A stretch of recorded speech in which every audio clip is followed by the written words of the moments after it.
Hello there, and welcome to the Stay Off My Lawn podcast, where we'll have a little fun, lots of laughs, and discussions on the common sense that needs to be applied to a lot of today's world news issues. And now, the disclaimer. Stay Off My Lawn is not intended as legal, medical, or financial advice. Void where prohibited. No purchase necessary to win. Open to legal U.S. residents 18 or over in the contiguous 48 states. Any resemblance to anyone living or deceased is purely coincidental. Actual price may vary. Only use as directed. Not a member of FDIC. And now, here are your hosts, Mike and Richard. Hello and welcome back to Stay Off My Lawn. This is January 30th, 2024, and we have a guest host today. Say hello, Charmaine. Hello, Charmaine. Very good. She follows directions really well, folks. Yeah, those of you who were listening last week, you know that Mike had some esophageal cancer surgery that happened last Thursday. It went absolutely fantastic. The doctors are really thrilled. They said there was no cancer outside of the area that they removed. So he's essentially cancer-free. So we're very happy about that. But yeah, it's being a Southerner, it's very difficult for them to shove fried chicken through those little feed tubes that he's using. So he says it does take a while, and he goes, I miss the taste, but at least, you know, at any rate. So he's, before you know it, he's feeling terrific. So I just wanted to give you an update. He's doing well. He's getting antsy. He wants to leave the hospital. I don't blame him. You know, it was last Thursday, but it's going to be probably this Thursday or so before he gets to go home. He's still got another couple of days. They got to test out to see whether he can swallow, and that when water or food or other things goes by the because they had to cut out a part of his esophagus and then connect it. It's like putting two pipes back together again. So they want to make sure that when he swallows liquids, it doesn't go and spray everywhere where they patched him up. Well, it sounds like he's in good hands. Yeah, he's doing really good, and he's been spunky. And I told him the other day, I said, well, you're sounding pretty spunky. He goes, wish I felt more spunky. Oh, So I'm sure the nurse after him, he's loving the nurse's attention, I'm sure. Yeah, he's doing all right. The other morning, because I chat with him most every morning, he was I'd tell his wife wasn't there yet because we were just chatting back and forth for like an hour and a half, and he goes, oh, Barbara's here. Okay. Bye. All of a sudden, I got dropped like a hot potato. But Really? Try to chat him up. So at any rate, he's doing great. His voice is fine. He can speak. All that they didn't where they went in at didn't affect his vocal cords, and that was the thing he's most concerned about. But he's just doing terrific. So, oh, well, I'm sending him big wishes. Get well wishes. Yeah, he's doing terrific. So, Charmaine, we know you a little, but others may not. We had you as a guest one time here about 6 months ago or something, was it? That you were. Yeah, it must have been. Well, time flies, doesn't it? It must have been about 6 months. Yeah, I was just thinking the same thing. He went, wow, that was that long ago. I can't believe we've been doing this for a year, but yeah, that's the way that it Incredible. is. Yeah, this is 54, and we do them once a week. So it's carry the one divided by minus the coefficient of error. Yep, no, that's more than a year. Yeah, I don't know where the time goes these days. It just flies by. And mind you, saying that January has been so long. There's been about 300 days in January. It drags on so much, but it's nearly February. We're nearly there. Yeah, it was a slow year this month, was it? Yeah, really. It's got to be 2025 already, surely. Yeah, we've gone from having one of the biggest snow events in our area, which we get snow, but we don't generally have 1.5 feet on the ground. So it'll be snow, and then in a couple 3 days it's gone. A day or two. Oh, we had snow for over 2 weeks. That's incredible. That's incredible. I remember when I lived in Dallas, and I'd moved from Switzerland, bizarrely enough, which had the worst snow in 10 years. No, I moved, and then I moved to Dallas, and then they had snow, and they hadn't had it for years and years, and they didn't know what to do. They didn't know how to drive. They didn't know how to get over. What is this white stuff falling in Dallas? And it was quite shocking after having come from Switzerland when there was 10 foot of snow, and everyone they can function. The trains run, people can drive. They get all the snow plows out, and in Dallas it was just like, what is this? What is it? So they probably don't even have a snowplow in a garage somewhere. Exactly. But you survived the snow, so that's good to hear. Oh, how nice of you to bring snow from Switzerland to Dallas. I'm sure they appreciated it, Charmaine. You were just a wealth of good luck charm for them. I know, that's why they kicked me out. But we had never to be allowed back in America ever again. But we did have a little bit of snow here just recently. A little bit. I live right by the coast, and so obviously the air is very salty anyway, so it doesn't really settle too much here. But we had a little bit of snow, but no way as bad as yours, which is bizarre because normally our weather's far worse than yours in the UK. Well, we have a lot of Californians and stuff that move into Idaho, and you have these people that, well, I'll get 4-wheel drive because that's supposed to be really good in the snow. Yes, it helps you get started. You know what? You have the same amount of brakes, and when you push on that pedal, it's going to stop the same as everybody else's car. So there's all these 4-wheel drive SUVs off in the borrow pit, down in the ditch. Yeah, just at home, safest thing to do, really. You know what? I mentioned that it's the wife and I've been married 48 years, and we stayed home. We didn't leave the house for 15 days. We just like lockdown. But we went. People were going, "Oh, it's lockdown." We're going, "There's a lockdown." We left. We wanted to leave. We did what we wanted. We bought our car from our daughter and son-in-law. Her over on the east coast of Virginia. They're on Virginia Beach. They can't go much farther, and you're in the ocean. And we drove it all the way home in the middle of the pandemic in August of 2020. So it was a lovely drive, and it's like, pandemic? What pandemic? We don't need no stinking pandemic. Oh, it sounds like that never happened. COVID days seem like a million years ago now. It was like, did that really happen? It was the oddest of times, wasn't it? In Idaho, they had some things that didn't affect us one way or another. We went where we went, and hardly ever put a mask on. So it was one of those deals. It was no big deal. Oh, we're having massive inquiries over here now with our government about how they handled it and stuff. And there's massive inquiries. And did people really have to be locked up at home? And did we have to wear masks? It's just like, oh, they're all going to find themselves innocent though, because the inquiries are all carried out by themselves.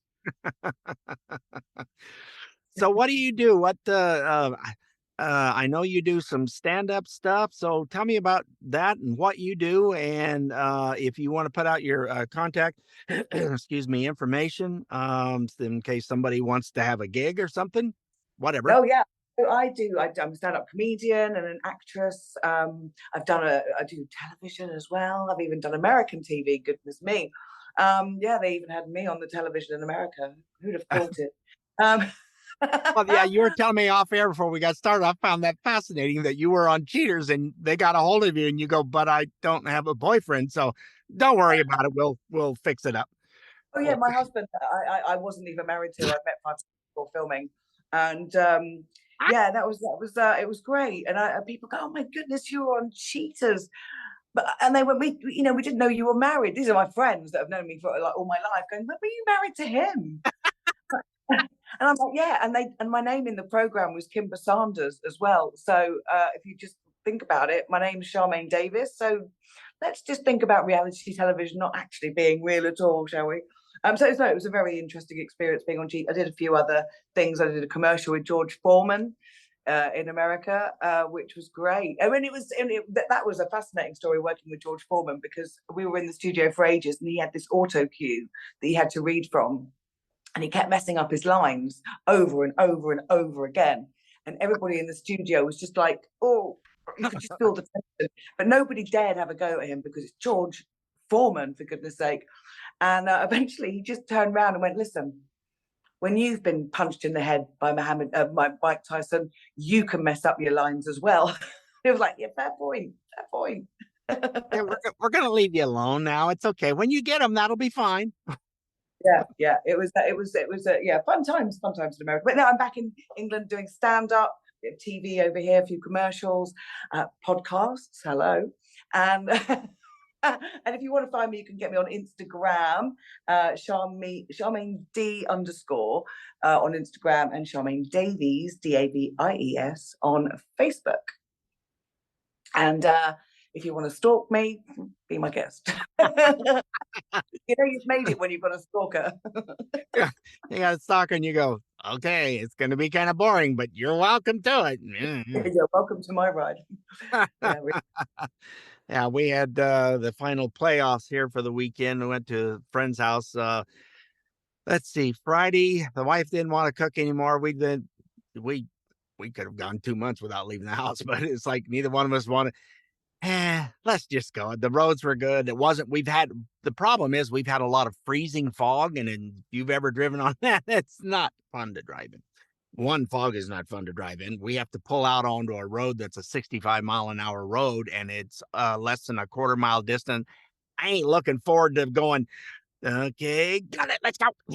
Hopefully I don't hit you when you zip out. So we just went, we don't have to go anywhere. It's a whopping 4 miles up the road doing 65 miles an hour. We're there in like 5 minutes. So a little mom and pop Mexican restaurant that is authentic, and the food is always fantastic. Great service. The same gal's been there since we've lived here 17 years. And we walk in and she goes, oh, so you're all even asked for it. She came up and goes, okay, you want lemonade and you want Dos Equis amber. I went, yep. That's when you know you've been somewhere way too many times. So it's great. You know, you can't really complain, can you? Yeah, no, that's the kind of service we like to get on stuff. Longevity. I mean, how many restaurants last these days? Oh, I know, and they're struggling a little bit now. They were backed into a parking spot in front of the restaurant, an older couple, and he thought he put it in drive. Instead, he put it in reverse, and it backed up over the curb and right into the corner of their building. And they were shut down for like 3 months, 4 months, something like that. Right after they just had got going again from the pandemic. And it's like, man, that's like kicking you twice when you're down. Isn't it? That's dreadful. Gosh, I'm glad they're back in business again, though. Yeah, they're just wonderful folks. It's just an old diner it's been there forever. So it's just kind of fun to go into. Atmosphere, yeah, friendly people, damn good food. I don't care what it looks like. Let's see. Oh, also we went to our friends that are about 30 miles away in another little town, and went to their place. We usually watch football together, and just with the weather, and I've been doing a show going to senior centers and all that, we just didn't get together much during the football season. So we watched both games of the playoff. We're getting told that when the second game was over, yay, it's time to go home. I'm tired. I had a whopping 4 beers in 7 hours. Well, you devil, you Party devil. down, I'm wild on the crazy guy. I guess you're saving yourself up for the Super Bowl next month, though. Yeah, and be 2 weeks from Sunday. So yeah, it'll be coming. We'll get together on that again.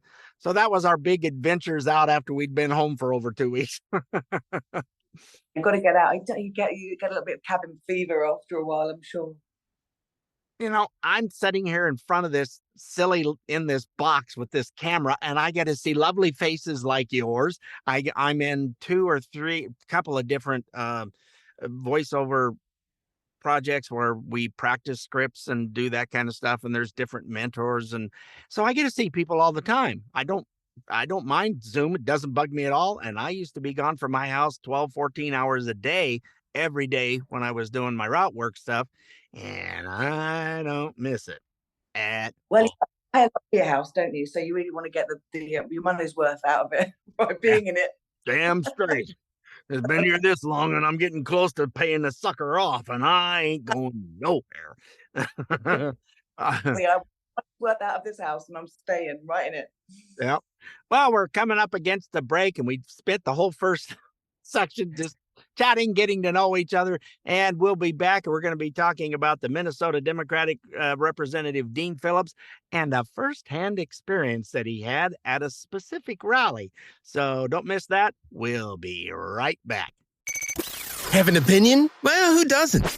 You can email the show at soml@duck.com. That's SOML as in stay off my lawn at duck as in quack.com. The Stay Off My Lawn radio show and podcast will be right back. Kit Kat is brewing up a new mix with creamy mocha flavor and delicious chocolate. Introducing Kit Kat Duos Mocha and Chocolate. Have a break. Have a Kit Kat.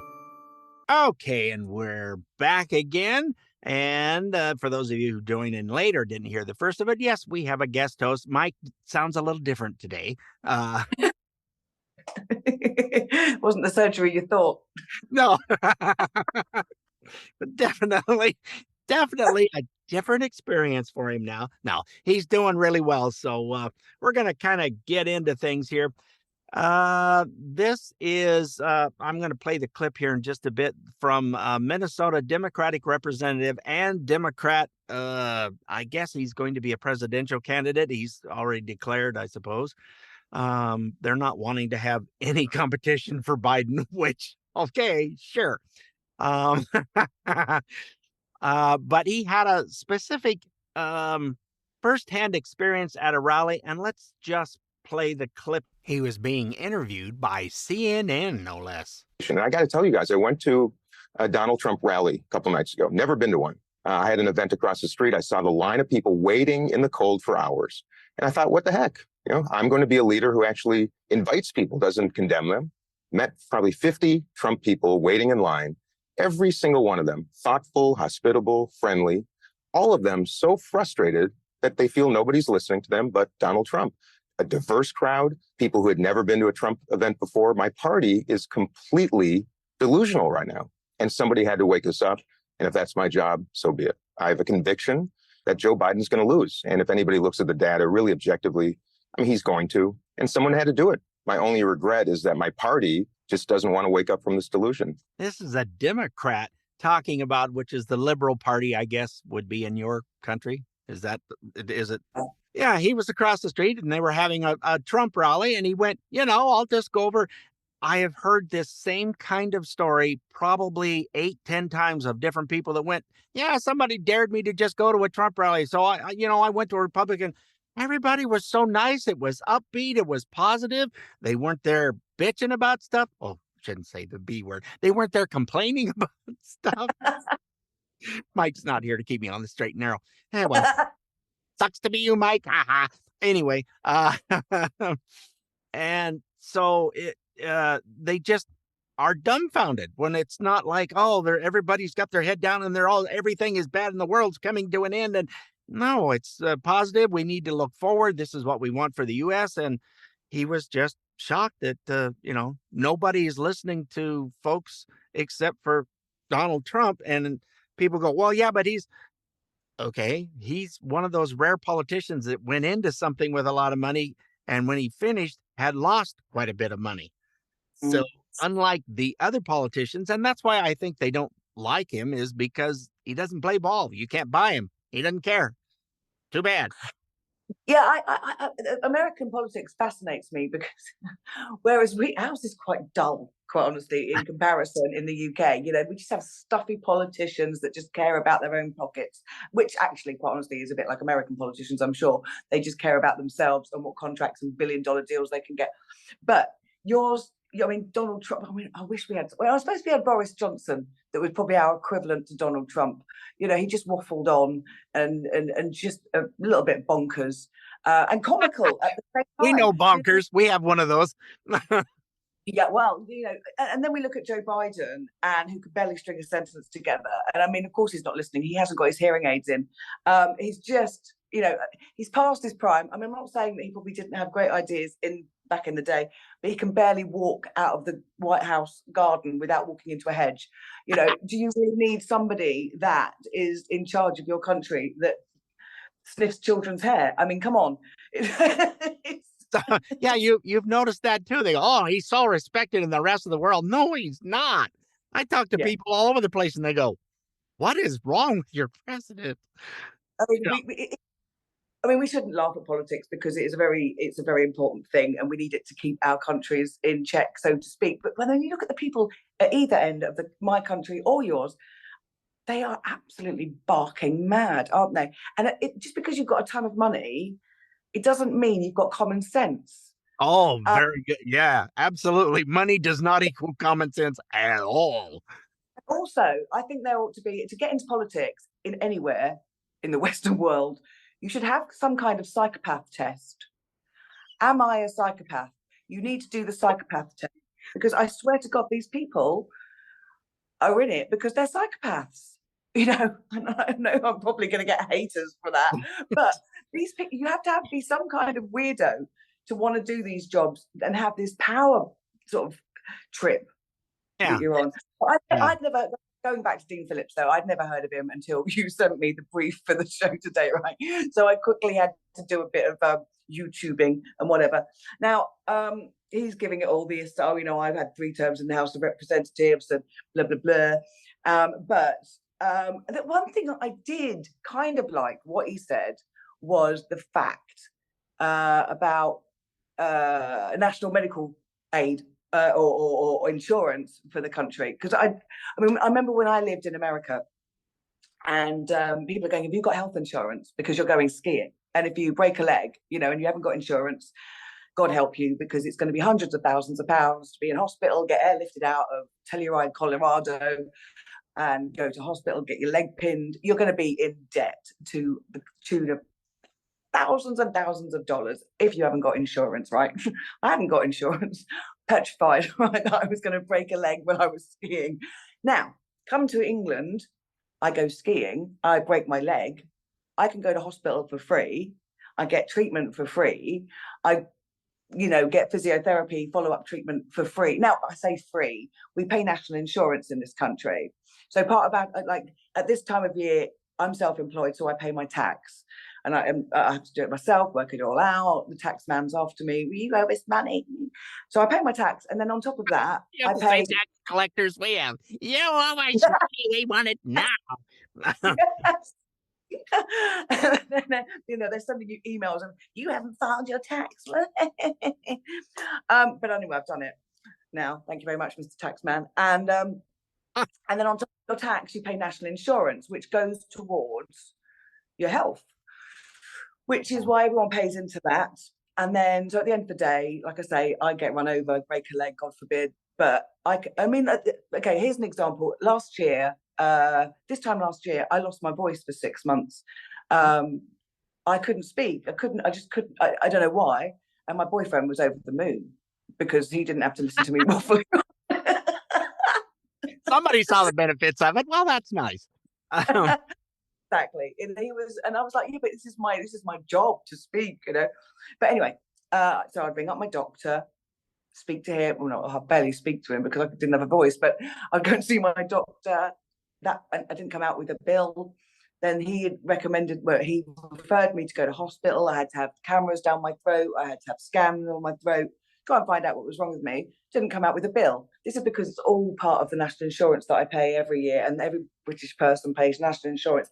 And I can't really see what the problem is and why. Because I know a lot of people in America are like, that's disgusting, you know, because we'll be paying for other people if we pay in. And it's like, well, yeah, but what happens to you if you? Because apparently, according to statistics, 26 million Americans don't have health insurance, and it's the biggest cause of debt and bankruptcy.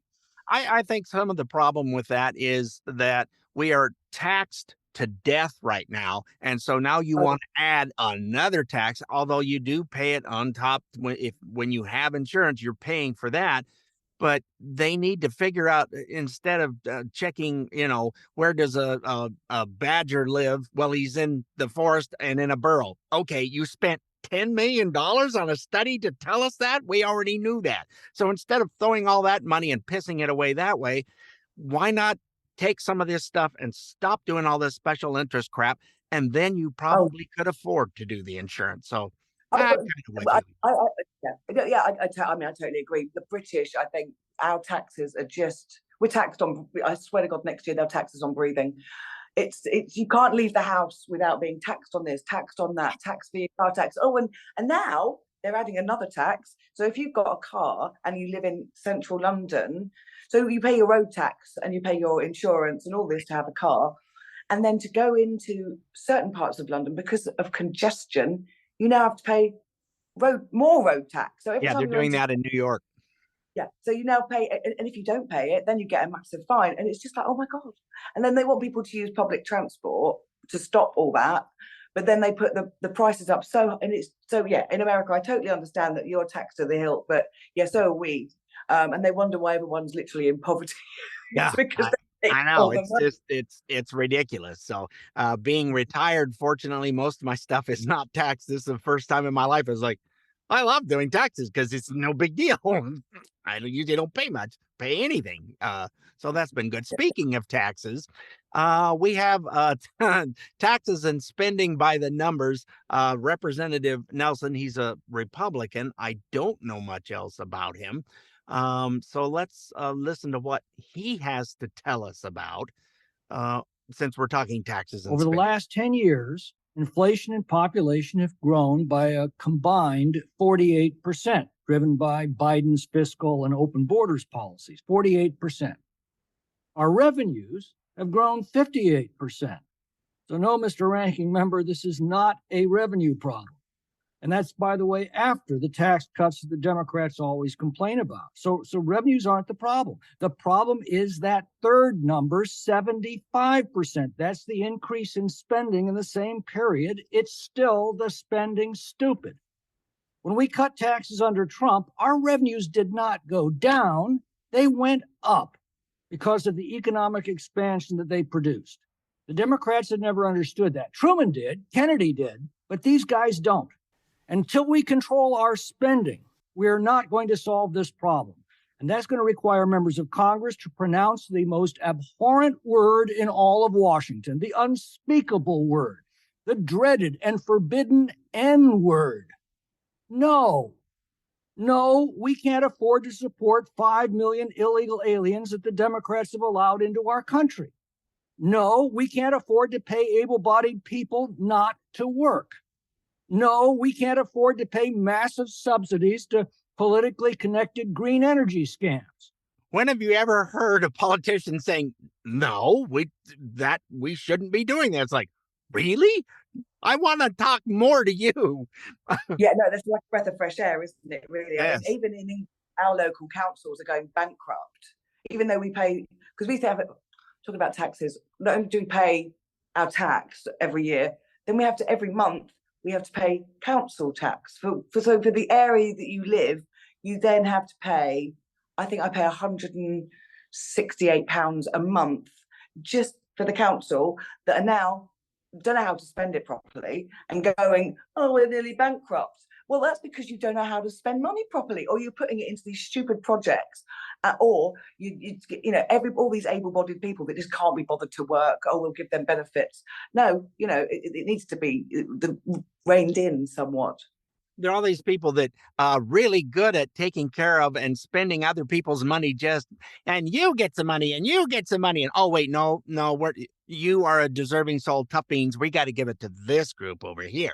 It's like, gets to be irritating. Yeah, and immigration thing. I mean, I know America has got a huge problem with the immigration thing, and then the illegal people coming over the borders and whatever. And when we have the same thing, I mean, I don't know if you've heard about all the boats that come in, and it's like, you know, did you see Ricky Gervais's special lately? No, I heard about it. That's one that I hadn't seen, but he doesn't mince words. I love how he adds some humor to the stuff that's going on, which is kind of what we're trying to do, laughing about some of this stuff. It's painful, but he's talking about the boats coming over and all these, you know, illegal immigrants coming over on the boats, and he's like, you know, I'm woke.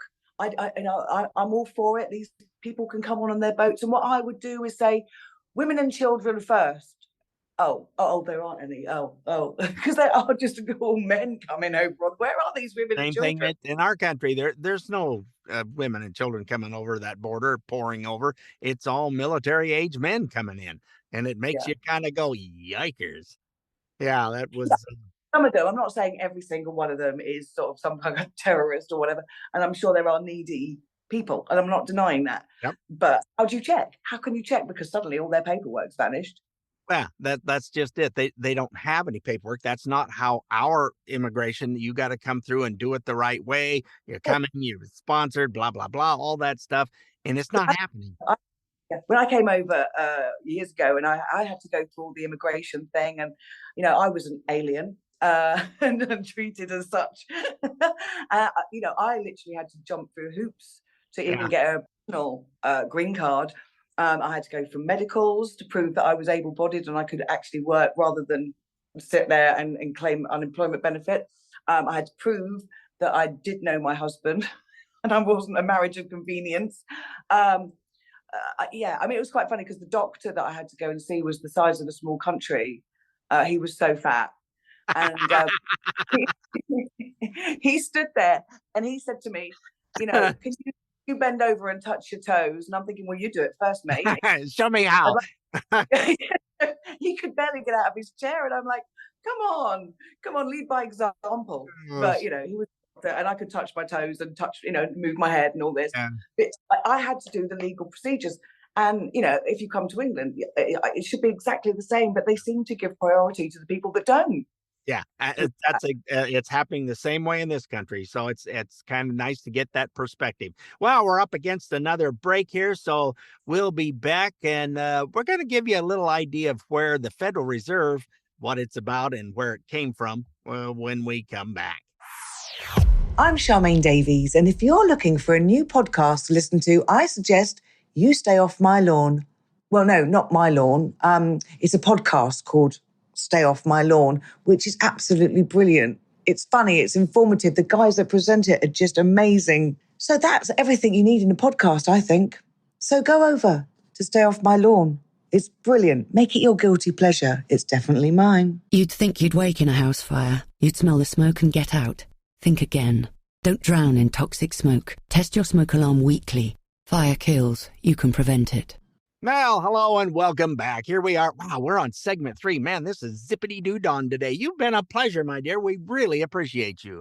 So Mike will listen to this in the hospital bed and go, well, they didn't need me? He's going to... Oh, we always need you, Mike. Absolutely. It'll put a smile on his face. He'll hear what it sounds like when it's not really somebody like me who's not doing things as well as I should have. I forgot a couple stuff to put together. Oops. Well, we'll get over it. We're doing fine. I don't get too excited about it. I mean, if I can ad-lib and get by with a show when there's 800 people staring back at you, this is a piece of cake. Exactly. All right. Oh, we're going to do our first segment. We're going to play this clip. A lot of people are not aware that the Federal Reserve Bank is not owned by the federal government. It is not. This will give you a glimpse of where it came from, who started it, and where it started. It'll tell you the island. I believe it's off the coast of Georgia, I think, a small island. I can't remember. I looked it up once and now I forgot. I'm old and I don't remember that long. So, all right, here's the clip. This is Jekyll Island, where in 1910, representatives from the Rockefellers, Rothschilds, Morgans, and other private bankers gathered secretly to draft the legislation that would create the Federal Reserve. I found it revealing that in the same year the Federal Reserve was founded, 1913, the Internal Revenue Service was also established. An income tax was then instigated so you and I would have to pay the politicians' debt plus interest to the bankers. The problem is we have a privately owned central bank system in the United States disguised as a government-owned system. Now, if you look in the telephone book here in the Washington, D.C. area, you look up for Federal Reserve in the blue government pages, it's not there. It's in the white pages right next to Federal Express.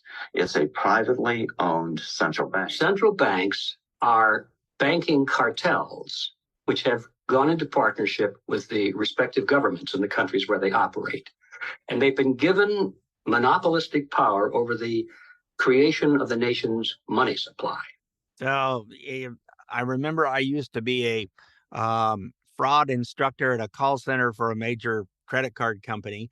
And everybody goes, I said, who does the Federal Reserve belong to? They go, doesn't belong to anybody. It's the federal government. Nope. Everybody thinks because you hear Federal Reserve, that's not what it is. There was no such thing as a central bank until this was during Woodrow Wilson's presidency. He was a very progressive, shall we call it, is what they said back then, liberal president, and wanted to get all that stuff so they had more control over things. And then in the 70s, we went off the gold standard. So now they just print money.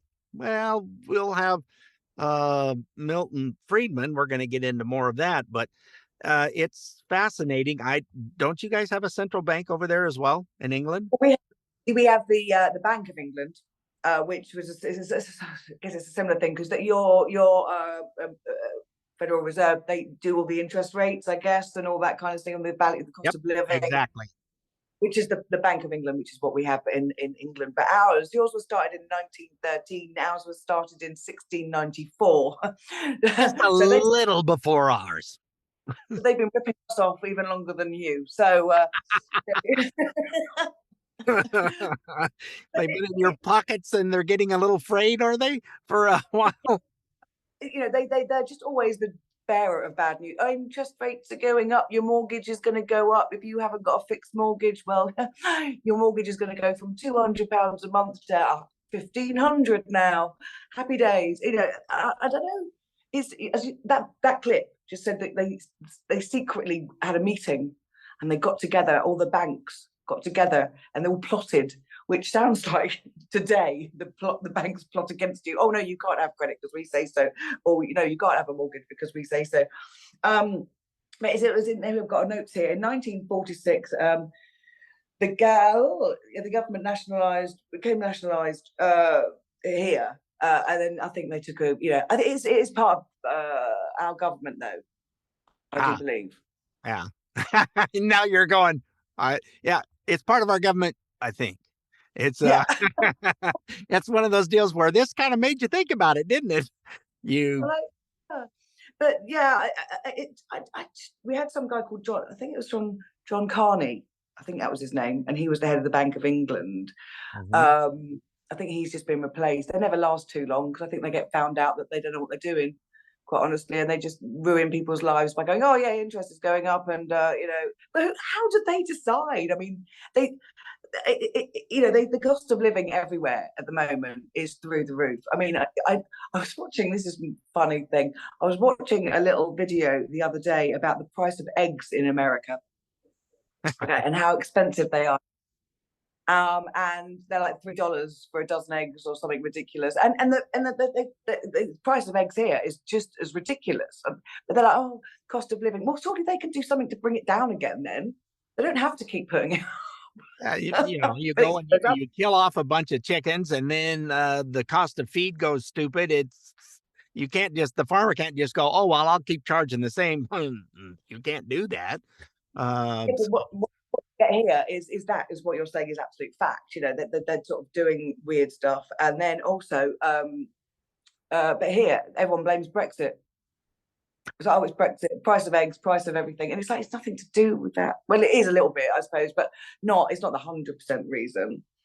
Yeah, we've got that, and then now we're going to hear a little bit from Milton Friedman on why, since we're talking about the government and their spending habits and what it causes, a little more information on that. Keep your eye on one thing and one thing only: how much government is spending. Because that's the true tax. Every budget is balanced. There is no such thing as an unbalanced federal budget.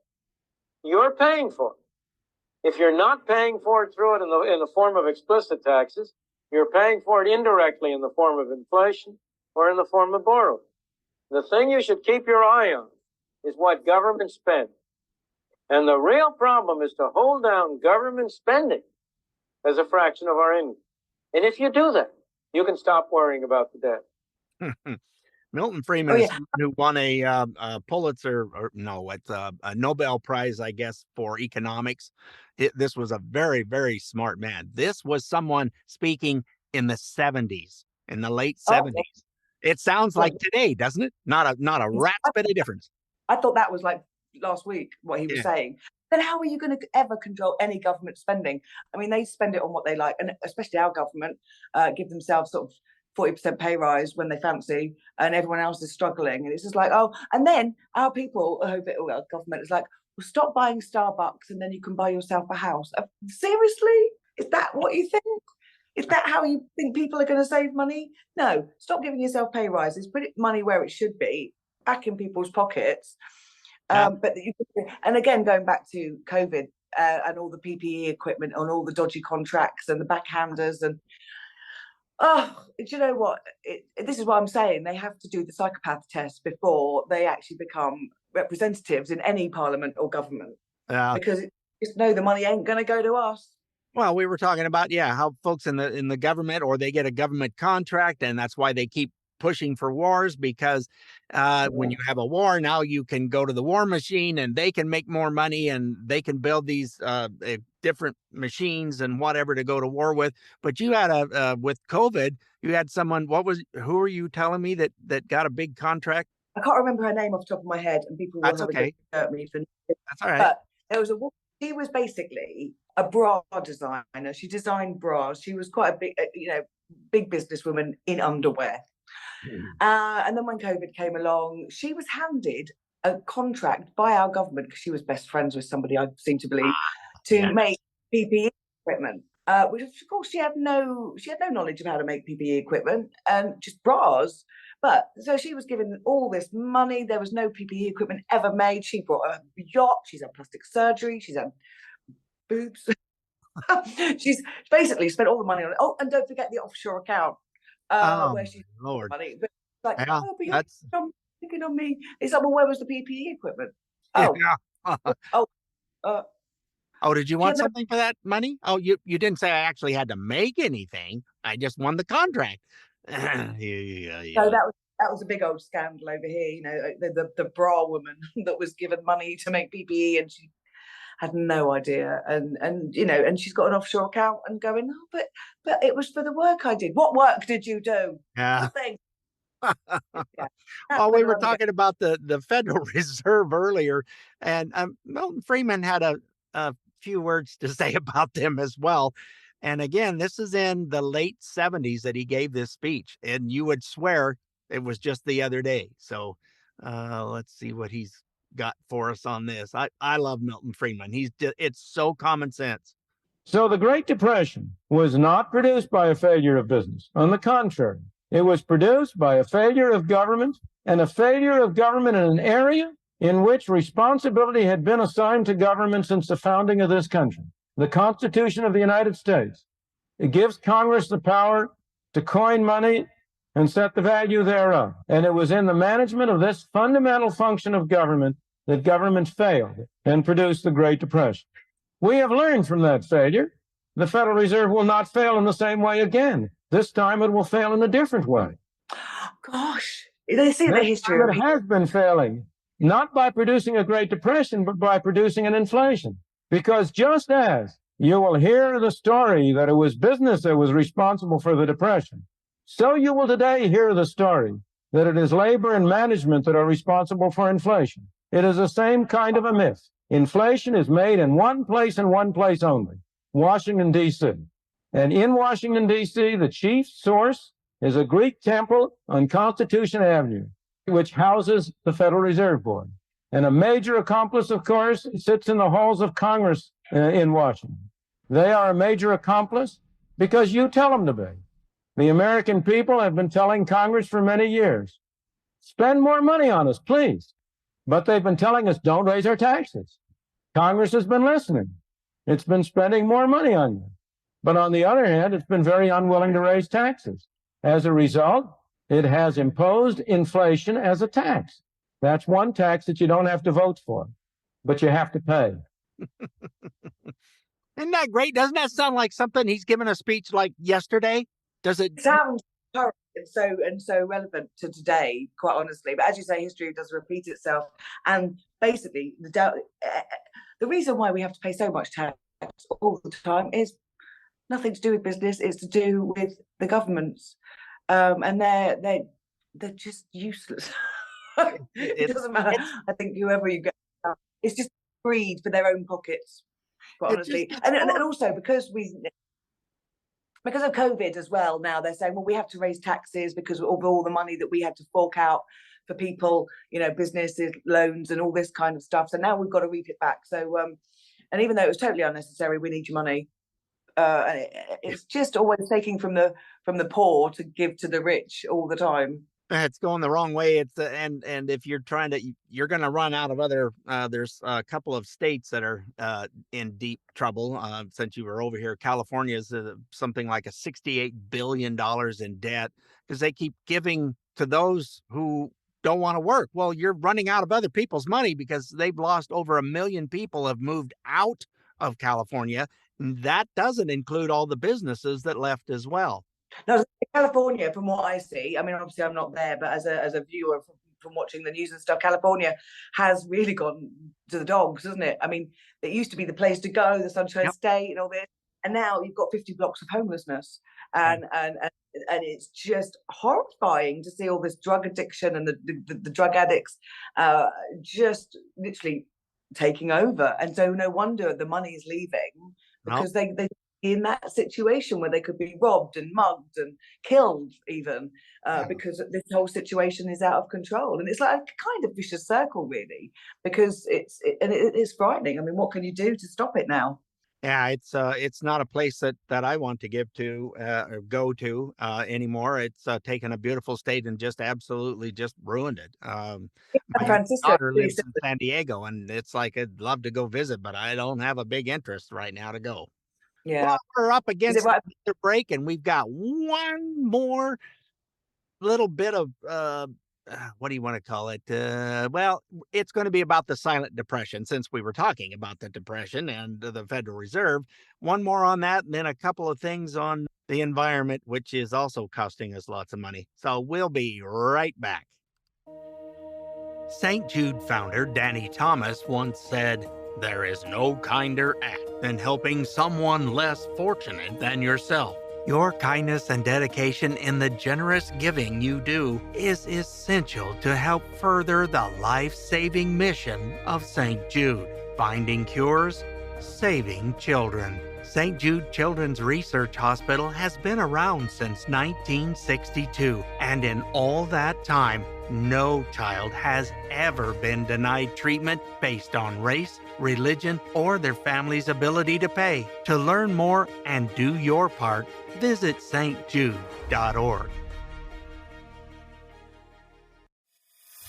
This is what happens when you mix opinionated old guys and microphones. Stay off my lawn. We'll be right back. All right, and welcome back for segment 4 already. It has zipped along today, folks. Mike, we hope you're smiling at us and enjoying the show, because I know you're going to want to listen to this as soon as I can get it posted. He goes, "Oh, I like your outline. That sounds real good. I look forward to hearing it." Me too. I know what we're going to do. All right, so we're going to finish up on the economy stuff here, and we've got one more little bit on silent depression. This is comparing things that were during the Depression era to what it is now, and they're calling it a silent depression, which is depressing in and of itself. There we go. We are in a silent depression. When you compare the Great Depression to today, this is going to absolutely blow your mind. In 1930, during the Great Depression, the average home in America was $3,900. The average car was $600, and the average monthly rent was $18 or $216 a year, and the average salary was $1,300 for the year. Fast forward to today, it is $436,000 for the average home, $48,000 for the average car, and the average rent is $2,000 a month or $24,000 a year, and we have a $56,000 income for the average American right now. So if you look back to the Great Depression, The house was only 3 times the average salary. Now it is 8 times the average salary. The car was 46% of the salary. The car today is 85% of the salary. And here's the craziest part. The rent was 16% of the average salary. It is now 42% of the average salary. Yeah, if that doesn't make you depressed, I don't know what will. Just like this, it's just horrifying, isn't it? It's horrifying. It's I think we are. I think it's possibly we are in a silent depression, because if you look at the figures, it's good enough to make you depressed, isn't it? And I know personally, because I rent, I haven't bought a flat. I mean, it's impossible to get a mortgage at the moment, especially because I'm self-employed. They'll be like, "Oh, yeah, but you're too unstable." I'm like, "Yeah, but I've never been in debt. I've always paid my bills, but you won't give me." And if I can afford nearly £2,000 a month in rent, I can sure as hell pay for a mortgage. Do you know what I'm saying? Oh, Right. no, you're a risk. Well, no, I'm not a risk, because every month without fail, I've paid nearly £2,000 a month. So why can't I have a mortgage? You know, but and it's not that I've asked for one, quite honestly, but I just know that would be their answer. I Yeah. think in England, exactly, that the people are homeless and losing their houses daily because, again, due to inflation and the Bank of England putting up, the mortgage rates above, it's just insane what they're putting up to. People who buy houses or flats to rent, whereas, for example, a flat could be, or an apartment would be, I don't know, say for a 1-bedroom flat would be £900, because the person who actually owns that flat now has to pay more for their mortgage. That flat is now £1,500, and they're making people pay that extra now. And he said, "Well, where do you expect me to get that money from? I haven't got a magic money tree in my back garden." Yeah. Yet they're expecting you to suddenly go, "Oh, well, yeah, I just pluck money out of the air," just like they do. But we don't have that ability. People are selling their, everything, their cars, their family, possessions. Yeah, just jewelry, all kinds of stuff just to try and make ends meet. I saw an article the other day that just frosted my gizzard, among other things, because I am of the generation that they're saying boomers aren't selling their houses. Well, us young people with 3 kids, you shouldn't have a 3-bedroom house with 2 bathrooms. We need that for our family. And it's like, no, because we're still paying on our mortgages. I am very fortunate. We have been here 17 years. So my mortgage on the place that's worth about 4 times what I paid for it now, I'm only paying $900, a little over $900 a month, and that's taxes and everything. So it's like, I'm not selling it. Where am I going to go then? Yeah, right. Oh, wow, look at all this money I got. Oh, you mean I still have to have a roof over my head? I'm not going anywhere. How insulting to say, "Oh, you old farts, you don't need those houses. We can't afford to go anywhere else, and I don't want to live in an apartment." So But get your own job. These millennials are very what's the word I'm looking for? Well, they think they know everything, and it's just like, "Oh, well, older, yeah, it's totally self-absorbed. Oh, well, the older generation have ruined my life. I can't get a house because they won't die quick enough." Yeah, they complain about working an 8-hour day. They don't know what I grew up working on a farm from the time I was big enough to keep one butt cheek on the seat to push in the clutch and take it out. And my grandfather always paid us a little something to work for the hay stuff, but it was long days as a little kid. I loved it. I didn't have a problem with it. And then I did route work, where we used to joke we only worked half days. We worked 12-hour days pretty much every single day. You didn't get paid hourly. You got paid by how much your route run. So the more efficient you were, the more money you made. That's how it's supposed to work. But they get out of college and they have never had a job in their life. They're going, "Oh, this 9 to 5. How do you have friends? I'm exhausted at the end." You poor things. Oh, yeah, you used to see them on TikTok. They're always crying, aren't they? "I've had to do an 8-hour shift in Starbucks with only a half an hour break." I've seen that one too. I love it. Get a grip. Do you know how you need to go and fight a war, or you need to go and join in the military, and then you'll know what hard work is, and you'll know how trauma is, and you'll know how it is to be disturbed. Not working in Starbucks for 8 hours a day, having a cry because you're exhausted. Real people have suffered in this world to let them work in Starbucks. Do you know what I mean? It gets on my nerves. And I know they'll go, "Oh, God, you're just so horrible to us young people." Yeah, we are, because you need to grow a backbone. Oh, yeah, absolutely. It's just, it is that kind of stuff just frosts my gizzards. So quit complaining about things. You've got it pretty damn good, you know? You've never Gee, had it so good, they would say. do Yeah, what? it's there was a politician over here. It was, I can't remember. I think he might have said it in the 70s, saying you never had it so good. But I think to the young people now, in England, all right, it is expensive to buy a house. I'm not going to deny that. But even if I want to buy a house, I can't get one either, and I'm not a millennial. So it's not just the millennials. But they do think they're entitled. That's the problem, Oh, isn't it? They yeah. don't even make up what they, them, this, that, and the other. I was just like, oh my god, just why don't you just get a job, or rather wondering what your pronouns are? It's ridiculous. Yeah, the pronoun thing. I saw someone that was in HR and hired people and said, and they no longer were working at a company. Is that we didn't hire people if they had pronouns. We went and checked online. We didn't hire them because they were more likely to not come to work on time. They were more Yeah. likely to not work well with others. They were more entitled and more took more sick days than anybody else. So we have just discovered that it's we don't hire them. And I don't blame them. It is. I mean, if they think that a pronoun makes them really important and it makes them the most important thing about them, well, you need to get a hobby, quite honestly, because that doesn't make you interesting. Just because you're a they them, you need a hobby. there you go. Hobbies are good. Well, I think we've beaten millennials about the head and shoulders enough. Yay, good for them. I just switched off listening to this podcast. Yeah. Well, I know how hard my granddaughter worked to get her degree, and she was working 2 jobs and lived in a dump and just doing everything she could to where 4 years of college, and she comes out of it with what did she tell me was something like she only owes 16,000 on her 4 years of university when others are owing 80 and 100,000. It's like, man, that doesn't happen very often. Yeah, student loans here. I can't. Some of these kids come out of university. They may have the best degree in the world or the worst degree in some cases, because you can do a degree in David Beckham studies now. I mean, seriously, where's that going to get you? But they come out with like 100,000 debt. I'm like, how can you start your life with like 100,000 in debt from your student loans? It's just horrifying. But then they don't want to work either. So it's just like, well. Yeah, I'm real proud of her. She's got another job. She's met a really wonderful young man. I'm going to be facilitating for the wedding in November. So it's like that, or young people are like that. There are a lot of hard workers. There are a lot of entrepreneurs. Yeah, they're not all that way, but the ones that whine about it seem to be on TikTok and Instagram, whatever. So, let's go to the environment a little bit and let's complain about something new, shall we?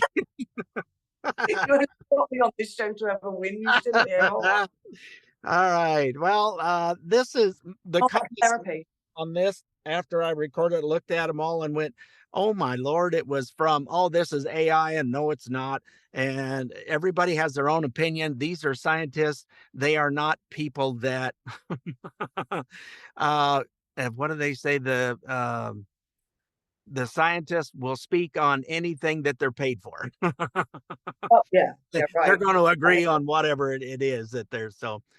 Anyhow, this is just some information. On December 2nd, the Coolest Climate Report was published. Scientists have proven that it's impossible to artificially create cataclysms on the scale currently occurring. For instance, in order to generate a single typical hurricane, we will need to gather energy for a period of 500,000 years. And to create just one cavitation explosion in the depths of the planet, which cause earthquakes and which are now happening massively in the world, we will need to simultaneously detonate thousands of nuclear bombs at a depth of more than 300 kilometers underground. But all modern technologies allow drilling the earth up to a maximum depth of 12 kilometers. Yet another mind-boggling fact that the media has kept hidden from us is that the climate is undergoing a significant transformation at this very moment on every single planet within our vast solar system. The same cataclysms, hurricanes, earthquakes, temperature rises, volcanic eruptions happen on Mars, Venus, Neptune, and other planets of the solar system as they do on Earth. Take a moment to pause and closely examine this list. You can personally verify each item. This proves that climate change on our planet is a natural process. Why did this process start at this particular time? This is the most hidden information in the world at the moment. Have you heard about the 12,000-year cycle? Yeah, it's one of those where, well, man is causing this. There aren't, as far as I know, we haven't found any little green men on Mars yet, and there's no people there. It's like, but they're still, it's just a natural occurrence. It's what happens. And they're complaining about 0.4% of CO2. Well, if we get down to 0.2% CO2, plants and trees start dying. I don't understand why they want zero. No. And they go, oh, we need to stop pumping all oil. Well, if you stop pumping all oil, that phone in your hand, your computer, anything that's made from plastic, your glasses, you don't have that anymore. What? Also, I do think it's another way to tax us more. Yeah, that's all it is just it's a money grab, but people are going, wait a minute, there's enough of the honest to God scientists that don't want to be bought. They go, this is just a bunch of tripe. No, it's all balderdash or since time began, since the Earth was created, yeah, the giant Big Bang. The Earth was scorching hot, nothing could survive on it. Obviously, it's cooled down. Then we had the Ice Age. The world was covered in ice. Hence, we've still got the North Pole and the South Pole, which is still part of that. Hence, that is still defrosting from the Ice Age. It has nothing to do with you driving your car at 30 miles an hour down the highway. It's called natural progression. And obviously, we can help. We can cut back on plastics and stuff like that. Pollution and stuff like that, I do agree. I'm with you 100%. I do believe. But if you think about it, back in the day, everything was glass bottles. Yep. It was recycled. The man would get you could get pennies or whatever to take your glass bottles back. And then the youth are going, oh, but you ruined our environment. No, you did that with all your plastic computers. Yeah. There's more disposable plastic than ever with computers and phones and all this stuff that isn't recyclable generally. Yeah. Absolutely 100%. It is. I used to deal in specialty chemicals for cleaning food processing plants, dairies, that sort of thing. And I had to take care of, I had one plant that they still at that time, although we're talking 30 plus years ago. Anyway, they still had a bottle washer and they still delivered milk in glass bottles to certain places, and it all gets washed. It goes through, and they're reused a lot of times until they would get scratched up or it looked like they might have a crack or whatever. But then that glass can be melted back down and used again. No big deal. That's just stuff that they do. And we got one more environmental thing we're going to do on the Alberta fires. I just found this fascinating. For those of us in the States, and a lot of people in the eastern United States dealt with choking smoke that came from all these fires. There was lots of them. Well, there was a reason for them, and it wasn't the environment. So we're going to, this gentleman doesn't speak very highly of Trudeau, let's just say, but I didn't know that somebody was being charged for things. So this was interesting. Remember when climate cultists pointed to Canadian forest fires this summer and immediately started crafting apocalyptic climate change narratives? A sentiment that Justin Trudeau echoed when he tweeted, "We're seeing more and more of these fires because of climate change. These fires are affecting everyday routines, livelihoods, and our air quality. We'll keep working here at home and with partners around the world to tackle climate change and address its impacts." Now, when Trudeau says he wants to tackle climate change, what he means is implementing a mass surveillance state, regulating agriculture out of existence, outlawing gas-powered vehicles, and stopping peasants from accessing cheap and abundant energy, the lifeblood of civilization. The reason I'm telling you all of this is because this week, a man from Quebec just pled guilty to starting 14 of those forest fires that Trudeau used as justifications for the immediate necessity of tyrannical policies in the name of saving the planet. I'd say we should expect to hear a redaction from Trudeau on this comment. However, it seems his strategy for dealing with his crumbling narratives is to just go and craft another lie designed to stoke fear into the citizens of Canada. Just made up stuff. It's like, oh, see, the environment caused all these fires. Yes, you do have forest fires that, oh, let's see, lightning. That's only been around recently, right? And what it is, I'll tell you what it is. All the governments around the world seem to love scaremongering. We're going to scaremonger you into submission. We're going to scaremonger you so you don't leave your house. We're going to scaremonger you so you have to pay more money because the world is going to end. We're going to scaremonger you because you're all going to die of COVID. And it's just every day they're pounding us. You've got to be scared. You've got to be ruled by us. We need more money. We need more money. If you're scared, you'll pay us more. Just because Greta Thunberg. Oh, jeez. Gone up, the world will end by 2024. Hello, it's still here. And she took that off Twitter, didn't she? You know, and who's going to listen to a 12-year-old or wherever? She's 18 now, isn't she, or whatever she's? I mean, that's just ridiculous, isn't it? The world's going to end. That's why the fires have started. No, it's just some psychopath with a lighter. Yeah, actually. But he won't. 14 of those forest fires. 14 of them, because they all would start in a little area. Well, somebody's lighting those puppies. I don't know whether he was one of these guys. Yeah, I started all those fires for the environment so that they don't. What are you talking about? Oh, you take things out of the trees. They will grow back. I'll guarantee you. I've seen them do it. Well, actually, farmers do burn fields to make them more fertile again. Mm-hmm. Kills the weeds so they don't have to use chemicals. Exactly. So since time began, you know, it's not. I live not far from the Downs and here, and the farmers will burn their fields again to, as you say, they don't need pesticides, fertilizers, and it sometimes, you know, it makes the ground more fertile again. Now, obviously, the animals and nature, and it is very sad, you know, you see all these little animals fleeing from the fires, but nevertheless, you know, it's generally brought on by somebody having a picnic, having a barbecue, forgetting to put it out properly, and it's just an idiot. Not us. What I see, 75% of forest fires are man-caused. Well, we've had a busy day today. We are down to all this other politics and environment. So we need a palate cleanser. So this is a little short thing that I recorded a while back, and I probably should redo it because I can tell my voice was tired when I recorded it, but it's a little short thing. It's called The Man in the Glass. And this will end it for us today. The Man in the Glass, read by Richard Durrington, author unknown. When you get what you want in your struggle for self, and the world makes you king for a day, just go to a mirror and look at yourself and see what that man has to say. For it isn't your father or mother or wife whose judgment upon you must pass. The fellow whose verdict counts most in your life is the one staring back from the glass. You may be like Jack Horner and chisel a plum and think you're a wonderful guy, but the man in the glass says you're only a bum if you can't look him straight in the eye. He's the fellow to please, never mind all the rest, for he's with you clear up to the end, and you've passed your most dangerous, difficult test.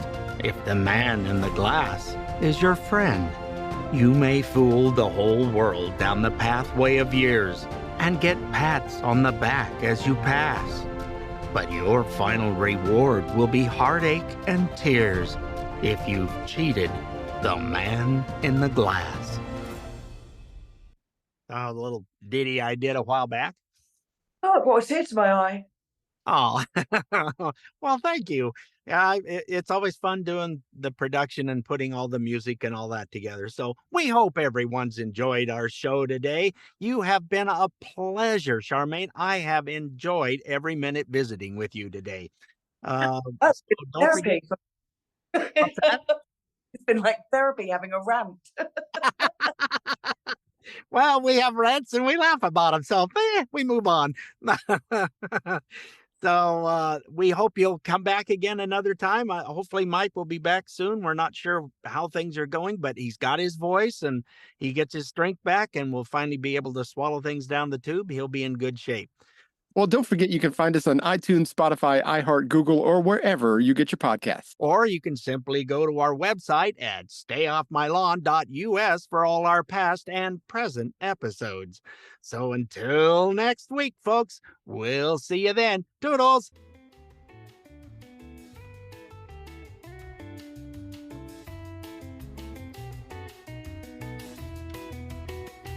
Well, we always want to leave you encouraged. So here's a bit of that encouragement from King Solomon from almost 3,000 years ago, where he was inspired to write this in Proverbs chapter 3, verse 5.